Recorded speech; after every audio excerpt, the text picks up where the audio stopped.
एक ऐसा आइलैंड जहां इतने सारे गोल्ड और खजाने मौजूद है कि वह पूरी पृथ्वी की गरीबी मिटा सकता है, लेकिन वहां इतने सारे खतरनाक ट्रास बिछाए गए हैं कि कोई जिंदा ही वापस लौट कर नहीं आया।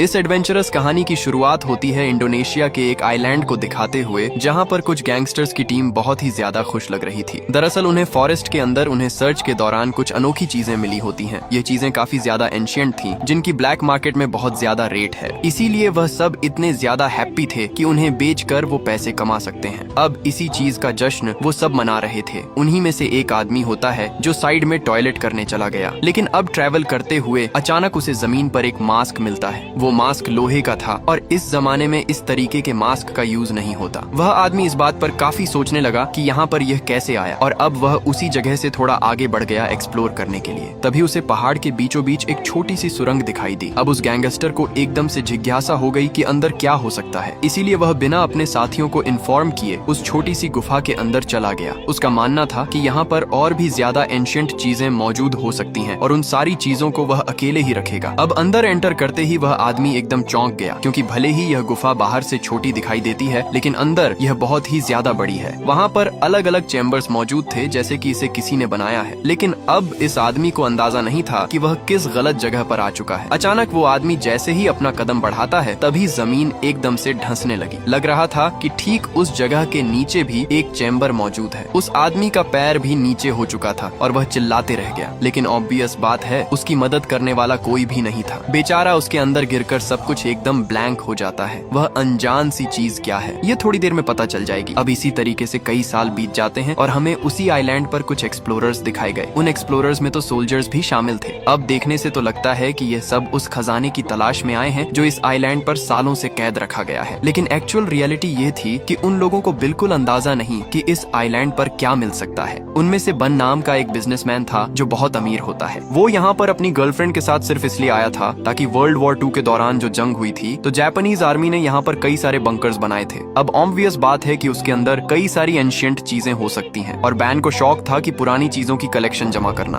उसने तो एक कैप्टन और कई सोल्जर्स को भी पैसे दिए होते हैं ताकि वह उनकी प्रोटेक्शन करें। जैसे क्या नाम की एक आर्कियोलॉजिस्ट भी उसके साथ होती है जो उन रिसर्च में उसकी मदद करेगी। फिलहाल तो वह सब एक्सप्लोर ही कर रहे थे, क्योंकि उन्हें कुछ मिला नहीं होता। कैप्टन अपने सोल्जर्स के साथ यह पूरा इंश्योर कर रहा था कि वो बेन और उसकी गर्लफ्रेंड को चोट नहीं पहुंचने देंगे। चाहे कुछ भी हो, वो उनकी प्रोटेक्शन करेंगे ही। तो अब सारे सोल्जर्स अपने कैप्टन द्वारा दिए गए कमांड को फॉलो करते हुए अलग अलग डायरेक्शन में जाते हैं। लेकिन तभी अचानक एक जगह से किसी सोल्जर के चिल्लाने की आवाज आई। ये देखकर सभी एकदम चौंक गए और उसे बचाने के लिए आगे बढ़े, पर पता चला कि एक गुफा के अंदर से किसी इंसान का स्केलेटन बाहर निकल रहा है। वैन और उसकी गर्लफ्रेंड काफी चौंक गए थे, लेकिन फिर बाद में पता चला कि यह तीसरे सोल्जर का एक मजाक था। उसे कुछ नहीं हुआ होता, वह तो सिर्फ सभी को डराने की कोशिश कर रहा होता है। कैप्टन को यह बात बिल्कुल पसंद नहीं आती और वह सोल्जर को डांटता भी है, लेकिन यहाँ बातों ही बातों में उन्होंने एक बंकर भी खोज निकाला था। तो अब बन जेसिका से कहता है कि तुम्हें अंदर जाना चाहिए ताकि कुछ इंपॉर्टेंट चीजें मिल जाएं। लेकिन जेसिका उस जगह पर जाने के लिए थोड़ा डर रही थी। इसीलिए अब बैन कैप्टन और सोल्जर से कहता है कि तुम बाहर रुको, और वह खुद जेसिका के साथ अंदर जाकर उसकी मदद करेगा। अंदर पहुंचकर जितनी भी यूनिक चीजें थीं, वो दोनों उसे एक्सप्लोर करने लगे। वहाँ बाहर की तरफ कैप्टन और सोल्जर्स में भी बातचीत चलती है कि बेन यहाँ पर आखिर क्यों आया है, अपनी जान जोखिम में डालकर इतना दूर आना, वह भी सिर्फ बंकर के लिए। ये एकदम बेवकूफी है। अब यहाँ बंकर के अंदर बेन और जेसिका को खोज करते दौरान 2 सोल्जर्स की डेड बॉडी मिली थी। वो पूरा स्केलेटन बन गए थे और बैजेस से देखकर साफ पता चल रहा था कि यह दोनों जापानीज सोल्जर्स थे। जेसिका सारी चीजें एक्सप्लोर करने के बाद इतना ही कहती है कि वह क्लोज पहुंच गए, लेकिन वह बेन को कुछ और बातें डिटेल में नहीं बताती और बाहर लेकर चली जाती है। उन्हें और थोड़ा आगे एक्सप्लोर करना होगा ताकि एक परफेक्ट स्पॉट मिले जहाँ पर वो अनजान चीज है जिसके लिए जेसिका यहाँ पर आई है। अब ट्रैवल करते हुए हमें वो आइलैंड का दृश्य दिखाया गया जो बहुत ही सुनसान था। वहाँ पर इतने सारे पेड़ पौधे थे जो किसी सोल्जर्स के छुपने के लिए बेस्ट होते हैं, और इसी वजह से वर्ल्ड वॉर 2 के टाइम पर जापानीज ने यह आइलैंड चुना। यहाँ से वह दुश्मनों के ऊपर नजर रखते और बड़ी आसानी से हमला कर देते। अब उनमें से सभी लोग ट्रैवल करते हुए एक बहुत ही पुरानी माइनिंग एरिया के पास पहुँचते हैं। वो माइनिंग एरिया कई साल पुरानी थी, जो पूरी तरीके से तहस नहस हो चुकी होती है। लेकिन अचानक उन्हें उसी माइनिंग एरिया के ठीक नीचे एक दरवाजा दिखाई दिया। ये दरवाजा कितना अंदर जाता है और अंदर क्या क्या मौजूद है। ये सब एकदम से रहस्य था और कैप्टन तो सजेस्ट करते हैं कि शायद हमें अंदर नहीं जाना चाहिए, लेकिन बैन एकदम जिज्ञासु हो चुका था। उसे किसी भी हालत में अंदर जाकर देखना है कि वहाँ क्या चीज मौजूद है। अगर कोई एंशियंट चीजें हैं तो वह उसे अपने पास रख लेगा। कैप्टन एकदम से बेबस था। बन जैसा कहेगा उसे वैसा करना पड़ेगा। अब सभी लोग उस माइनिंग एरिया से होते हुए आखिरकार उस दरवाजे के पास पहुंचते हैं। कैप्टन का सोल्जर्स कैसे भी करके उस दरवाजे को ओपन कर देता है, यानी अब उनमें से सब रेडी थे अंदर जाकर एक्सप्लोर करने के लिए। लेकिन तभी अचानक कई सारे गैंगस्टर्स ऊपर की तरफ से फायरिंग करने लगे। वहाँ पर इतना ज्यादा कायोटिक माहौल हो गया था कि सभी माइनिंग एरिया के अंदर भागते हैं। कैप्टन के सोल्जर्स भी पलटवार तो कर रहे थे, लेकिन बन, जैसी और उसकी गर्लफ्रेंड की जान बचाना उनकी पहली प्रायोरिटी थी। अब ऑलमोस्ट जब सभी लोग माइनिंग एरिया के अंदर थे तभी गैंगस्टर्स ने वहाँ पर एक ग्रेनेड फेंक दिया। ग्रेनेड इतना तेजी से फटा कि वहाँ का एंट्रेंस ही उड़ गया था। कैप्टन का एक सोल्जर तो उन्हें बचाने के चक्कर में वहीं पर दब गया था। उस धमाके में तो वो माइनिंग एरिया आधे से ज्यादा ढह चुका था, यानी अब ऑब्वियस बात है कि वह सब इस एरिया के अंदर फंस चुके हैं। लेकिन यह नहीं समझ में आ रहा कि गैंगस्टर्स को उनकी लोकेशन के बारे में कैसे पता चला, उन्होंने आखिरकार हम पर हमला क्यों किया, ये एकदम रहस्य रहता है।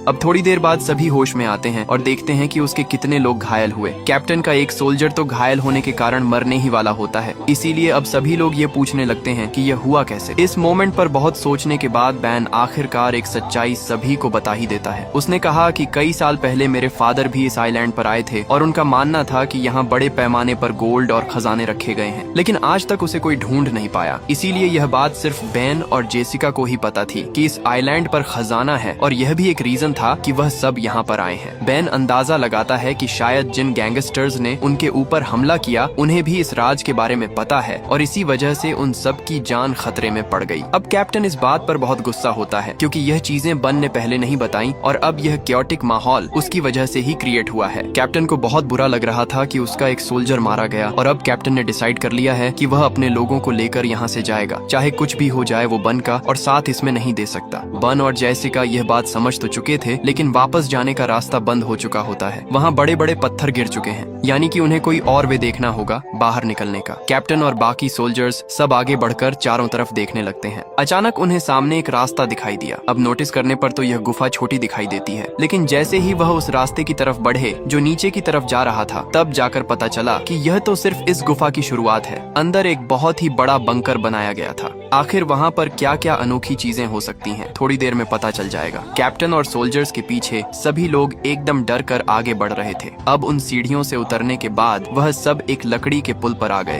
पहले लगा कि यह पुल टूट जाएगा, लेकिन अभी भी एकदम वह स्ट्रांग था। उनके ऊपर पैर रखते ही अचानक वहाँ की लाइट्स ऑन हो गई। कैप्टन सभी को रुकने के लिए कहता है क्योंकि यहाँ पर दुश्मन हो सकते हैं। बड़े बड़े फ्लैग्स भी लगाए गए थे जापानीज गवर्नमेंट के, जो कई साल पहले के होते हैं। लेकिन कैप्टन यह बात नहीं समझ पाता कि अगर यह चीजें कई साल पुरानी है तो फिर ये लाइट्स अपने आप ऑन कैसे हुई। इतने टाइम तक कोई भी जनरेटर सही नहीं हो सकता, यानी जरूर कोई ना कोई उनके ऊपर नजर रख रहा है और इसकी सावधानी उन्हें बरतनी होगी। कैप्टन धीरे धीरे करते हुए आगे बढ़ जाते हैं और उस लकड़ी के पुल को क्रॉस कर देते हैं। अब अचानक उनकी टीम एक ऐसी चैम्बर में पहुंच गई जो किसी स्टोर रूम जैसा था। वहाँ पर कई सारी दवाइयाँ रखी गई थी और मास्क भी होते हैं जो कि नॉर्मल वर्कर्स नहीं पहन सकते। वो किसी वैज्ञानिक या फिर एक्सपेरिमेंट का हिस्सा लग रहा होता है। थोड़ी जांच और करने पर उन्हें फोटोग्राफ्स के साथ साथ डॉक्यूमेंट्स भी मिले उन एक्सपेरिमेंट के, जो कि जापानीज गवर्नमेंट उन लोगों के साथ करती थी जो पकड़े जाते थे, यानी उनके ऊपर अलग टाइप के एक्सपेरिमेंट और टॉर्चर करना। एक तरीके से देखा जाए तो उन लोगों को वहाँ सारे डॉक्यूमेंट्स मिल गए थे जो कि जापानीज गवर्नमेंट वर्ल्ड वॉर 2 के दौरान करती थी। उनका पूरा प्लान, वो कैसे हमला करने वाले हैं और आगे क्या करेगी। यहाँ पर कैप्टन को इन चीजों के ऊपर बिल्कुल भरोसा नहीं होता। वो ये बिल्कुल बिलीव नहीं कर पा रहा था कि जापानी सोल्जर्स इस जगह का यूज करेंगे इतना बड़ा खजाना छुपाने के लिए। उसने तो यही कह दिया कि शायद ये पूरी इन्फॉर्मेशन गलत है और उसमें वो बैन और जेसिका का साथ बिल्कुल नहीं देगा।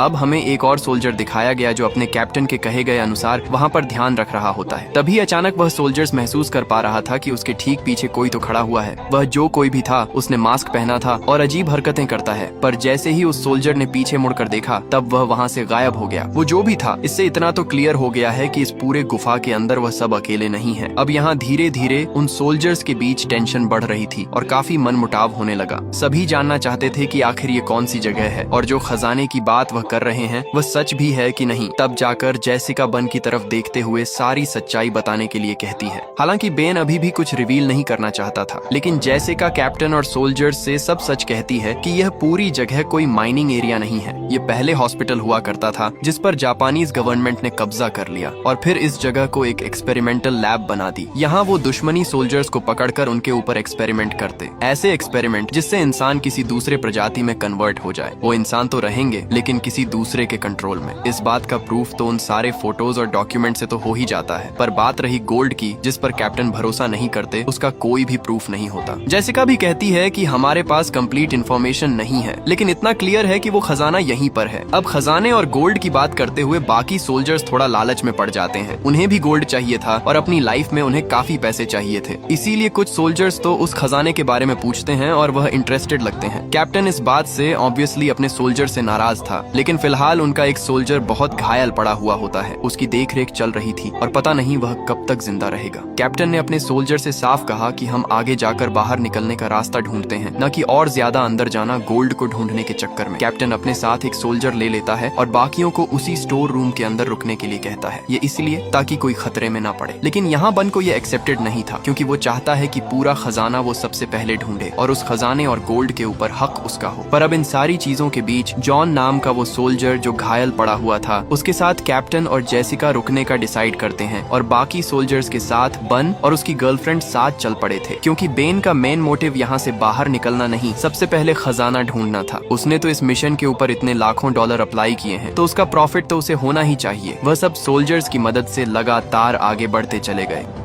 अब यहाँ घायल पड़े हुए सोल्जर जॉन के पास कैप्टन जेसिका से कुछ बातें करता है। कैप्टन ने जेसिका को अपनी लाइफ के बारे में बताया कि कैसे वह पहले सेल्फिश था। सेना में होने के बावजूद भी वह सिर्फ अपने बारे में सोचता। उसने अपनी जिंदगी में कई सारी लड़ाइयाँ लड़ी और कई लोगों को मारा, लेकिन कुछ टाइम बाद उसने यह सब क्विट कर दिया। तब से लेकर आज तक उसने किसी की भी जान नहीं ली है। जेसिका कैप्टन की कहानी सुनकर काफी भावुक हो जाती है, पर वहाँ बन और बाकी सोल्जर्स एक ऐसी जगह पर पहुँच गए जहाँ नीचे की तरफ कई सारी लोहे की जालियां लगी थी। देखकर लगता है कि वो एक अलग ही कमरा है जिसमें डिफरेंट चीजें की जाती हैं। बन को तो नीचे की तरफ एक हेलमेट भी मिला जिस पर यूएस आर्मी के बारे में लिखा था, यानी ऑब्वियस है यहाँ पर यूएस सोल्जर्स जरूर आए होंगे। सोल्जर्स प्रोटेक्ट करते हुए जब थोड़ा और अंदर जाते हैं तो उन्हें एक्सपेरिमेंट वाली चीजें मिली जो ऑब्वियसली किसी इंसानों के ऊपर करते थे, यानी जेसिका की कही गई बात एकदम सच है। जहाँ पकड़े गए कैदियों के ऊपर टॉर्चर और एक्सपेरिमेंट किए जाते हैं। इनफैक्ट इतना ही नहीं, उन्हें तो बड़े बड़े जार्स दिखाई देते हैं जिसके अंदर इंसानों के कटे गए बॉडी पार्ट्स रखे गए थे। ये इतने ज्यादा घिनौने थे कि कोई उसे देखकर उल्टी कर दे। बन तो अपनी गर्लफ्रेंड के साथ उस पूरी जगह को और भी ज्यादा एक्सप्लोर करने लगता है। भले यह डरावना था, लेकिन उसे खजाना ढूंढना है। अब यहाँ जॉन नाम के उस सोल्जर जो कि बहुत ज्यादा घायल था, ग्रेनेड हमले में उसे जमीन पर कुछ हिलता हुआ दिखाई देता है। वो जब नोटिस कर रहा था तो ऐसा लगता है कि कोई जमीन में उसे खींच रहा है। अब जैसे ही वह उसे देखने गया तो पता चला कि वह जमीन के अंदर गिरने लगा है, सेम उसी तरीके से जैसा कहानी की शुरुआत में वो गैंगस्टर गिरा था। किसी ने जॉन नाम के उस सोल्जर को मिट्टी के अंदर से ही खींच लिया। कैप्टन और जेसिका जैसे ही यह नोटिस करते हैं, वह तुरंत ही उसे पकड़ने के लिए गए। उस गड्ढे के अंदर वह जल्द से जल्द खोदने लगे ताकि जॉन को बचाया जा सके।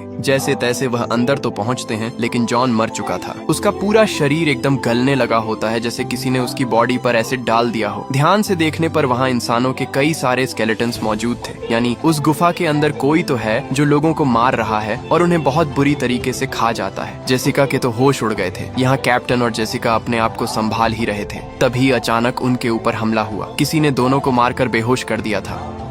दूसरी तरफ हमें एक सोल्जर दिखाया गया जो गोल्ड ढूंढने के लिए अलग ही निकल पड़ा था, लेकिन उन सोल्जर्स के ऊपर किसी ने हमला कर दिया। ये ऐसे लोग थे जिनकी बॉडी एकदम से गल चुकी थी और चेहरे पर लोहे के मांस लगे हुए थे। देखने से पता ही नहीं चल रहा था कि वो इंसान है या फिर जानवर। वो इतने बुरी तरीके से सोल्जर के ऊपर झपटते हैं कि उसकी आंखों को ही फोड़ देते हैं। बेचारा सोल्जर्स कैसे भी करके अपने आप को बचा रहा था। और ध्यान से देखा जाए तो इन अजीब से क्रिएचर वाले लोगों ने जो मास्क पहना हुआ है, वैसा ही सेम मास्क कहानी की शुरुआत में उस गैंगस्टर को मिला था। यानी असली रहस्य तो अब रिवील हो रहा है। उन खतरनाक क्रिएचर वाले लोगों ने एक सोल्जर को मार दिया और अब बचा था दूसरा सोल्जर। वो अपने आप को बचाने की कोशिश तो कर रहा था, लेकिन क्रिएचर्स की संख्या बढ़ती जा रही थी। बहुत लड़ने के बाद एक मोमेंट ऐसा आता है जब वह हार मान चुका था और अब शायद वह सभी इंसानी क्रिएचर्स उसे खत्म कर देंगे। लेकिन इन चीजों का शायद उन सोल्जर को पता नहीं था और ह्यूमनॉइड करिए चेस ने उन्हें मार दिया। दूसरी तरफ दिखाया जाता है कैप्टन और जेसिका को, जिसके सामने मास्क पहना हुआ एक आदमी खड़ा था। उसके हाथ में वेपन होता है और वह अपने आप को वर्ल्ड वॉर 2 का जापानी सोल्जर बता रहा था। कैप्टन और जेसिका अपना सर झुकाकर उसे समझाने की कोशिश करते हैं। अब वो जो कोई भी जापानी सोल्जर था वह तो यह कहने लगा कि जापान वर्ल्ड वॉर 2 जीत चुकी है और चारों तरफ उनका ही राज हो चुका है, पर अभी भी जंग जारी है, इसीलिए वह वर्ल्ड वॉर 2 के बाद से यहीं पर रहे और कभी बाहर ही नहीं निकले। लेकिन जेसिका उस आदमी को साफ कहती है कि जापान हार चुका है, उन्होंने पहले ही सरेंडर कर दिया था और अब तो यह 20 सेंचुरी चल रही है। वो जापानीज सोल्जर एकदम चौंक गया हो और अपने वेपन नीचे करता है। तब जाकर जेसिका ने उसे टैब पर कुछ वीडियोस दिखाए। ये वीडियोस में साफ पता चल रहा था कि जापानीज गवर्नमेंट के प्रेसिडेंट सरेंडर कर रहे हैं, यानी वो सब हार चुके हैं और जंग सालों पहले खत्म हो चुकी है। उस जापानी सोल्जर ने अपना मास्क हटाया और पता चला कि उसका चेहरा एकदम से खराब हो चुका है। वो एकदम से शॉक में था कि उसे तो यह बात पता ही नहीं होती और तब से उसे यही लग रहा है कि बाहर अभी भी जंग जारी है। इसी वजह से वह सालों से यहीं पर कैद है। ये चीजें अगर उसे थोड़ी देर पहले भी पता होती तो वह अपने साथी को बचा लेता, क्योंकि वह तो स्ट्रेचर पर जो लेटा था वह मर चुका है। जब वह जापानी सोल्जर थोड़ा इमोशनल होकर नीचे गिर पड़ा था तो कैप्टन ने मौका देकर उसका ही वेपन सामने रख दिया।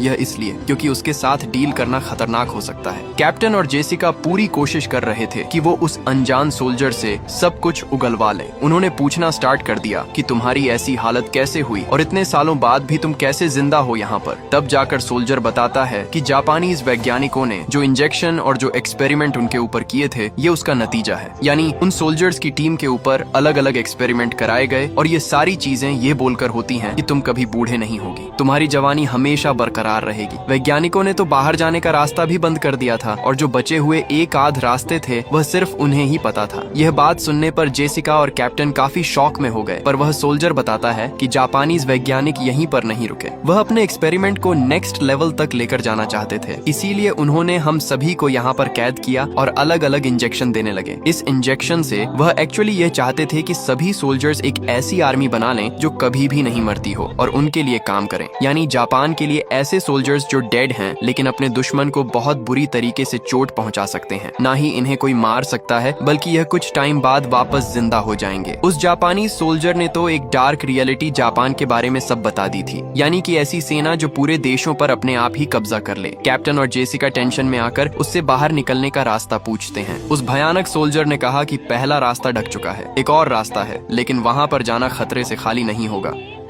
दूसरी तरफ हमें बैन और बाकी सोल्जर्स दिखाए जाते हैं जो ट्रैवल करते हुए एंट्रेंस के पास तो पहुंच गए, लेकिन पता चला कि पत्थर गिरने की वजह से वह रास्ता बंद हो चुका है। वो यहाँ से नहीं बाहर निकल सकते। इससे अब टेंशन फैलने लगी और काफी ज्यादा वह परेशान हो जाते हैं। वह फिगर आउट कर रहे थे कि और कौन सा रास्ता हो सकता है, लेकिन अचानक वही अजीब सा एक क्रिएचर बन के ऊपर हमला कर देता है। वो बन को मारना चाहता था, इनफैक्ट उसने बन को गिराकर घायल भी कर दिया, पर बाकी सोल्जर्स जिनके पास गन मौजूद थी वह सीधा शूट कर देते हैं क्रिएचर के ऊपर। बहुत सारी उसके सर में गोलियां मारने के बाद जाकर वह शांत हुआ है। वहाँ मौजूद सभी एकदम हैरान थे कि यह किस प्रजाति के लोग हैं। इनकी पूरी बॉडी एकदम से गल चुकी है और मानो कोई उन्हें कंट्रोल कर रहा है। सोल्जर्स जब ध्यान से उस क्रिएचर के सर को देखते हैं तो वहाँ कुछ सिंबल्स बनाए गए थे और लिखा गया था कि ये कौन सा सोल्जर है और कितने साल का है। जिस इंजेक्शन के बारे में जापानीज सोल्जर बात कर रहा था यह वही है, यानी वह वैज्ञानिक इसके भी एक लेवल अप गए थे ताकि वह इंसानों को जानवर में कन्वर्ट कर दें। बहुत सारी बातें करने के बाद आखिरकार जेसिका को वो रास्ता मिल जाता है, इसीलिए वह कैप्टन और उस जापानीज सोल्जर को साथ चलने के लिए कहती है। यहाँ बन अपनी गर्लफ्रेंड और दोनों सोल्जर के साथ जब आगे बढ़ रहा था तब वो एक और चैम्बर में आए। इस चैम्बर में साफ दिखाई पड़ रहा था कि एक अजीब सा क्रिएचर सामने बैठा हुआ है और उसके ऊपर और भी ज्यादा एक्सपेरिमेंट हुए हैं। तब जाकर बेन और उसकी गर्लफ्रेंड को समझा कि जिस खजाने की बात इस आइलैंड पर की जाती थी वो कोई सोना या फिर कीमती चीज नहीं बल्कि यही लिक्विड है जो वैज्ञानिकों ने बनाया था, और अगर इसे किसी इंसान की बॉडी में डाल दिया जाए तो उनका ट्रांजिशन ऐसे खतरनाक लोगों में हो जाएगा। बन काफी सोच में होता है, लेकिन उसकी गर्लफ्रेंड साफ कहने लगी कि हमें यह लिक्विड लेकर जाना चाहिए, अगर इसे ब्लैक मार्केट में बेचेंगे तो इसकी काफी कीमत मिलेगी। लेकिन वह यह नहीं सोच रहे थे कि इस लिक्विड से कितनी बड़ी आफत आ सकती है। बेन ने भी कुछ आगे का ना सोचते हुए उस लिक्विड को अपने पास रख लिया।